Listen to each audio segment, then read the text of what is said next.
There are things you just don't mess with in life. A man's dog, his truck, and definitely his land. Especially when that land's been in his family for over 70 years.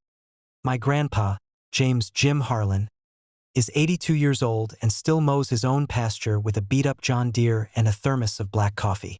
He's got weathered hands, a sharper memory than mine, and a stubborn streak carved from Texas limestone.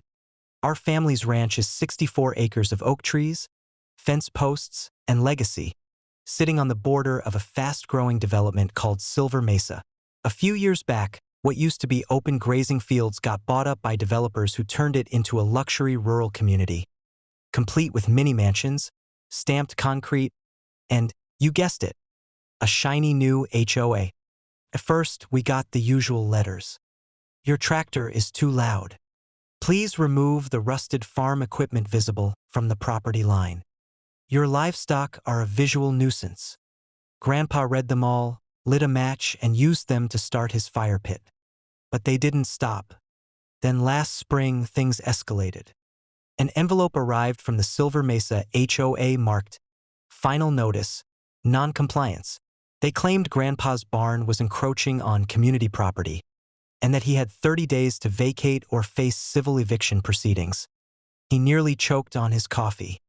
See, what the HOA didn't know or care to research was that the Harlan Ranch existed long before their subdivision ever broke ground. The property line was clear, filed with the county in 1951. The barn they were complaining about? It was built in 1964, back when the HOA land was still cow pasture owned by my great-uncle Bud. They thought an elderly rancher wouldn't fight back.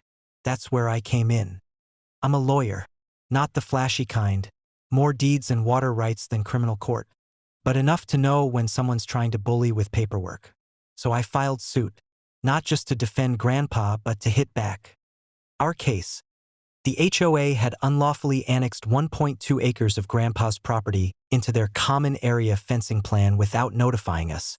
They even built a gazebo on it, used for wine tastings and board meetings. We demanded a full land survey, which proved our claim.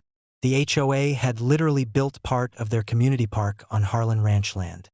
The judge ruled in our favor. Big time.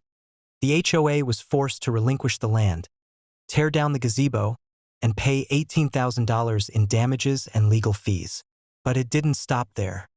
During the settlement negotiations, they offered to hand over a vacant HOA-owned lot next to the ranch instead of cash. They figured we'd just sell it. I accepted. And then I filed paperwork with the county to form a micro-HOA inside their HOA with voting rights equal to theirs. Because of a quirk in their original charter, every lot owner had one vote, no matter the size of the lot. Suddenly, the Harlan family had a seat at their table. And guess who got elected treasurer? Yours truly. First order of business? Raise HOA dues by 35% to fund shared boundary repairs. Second order?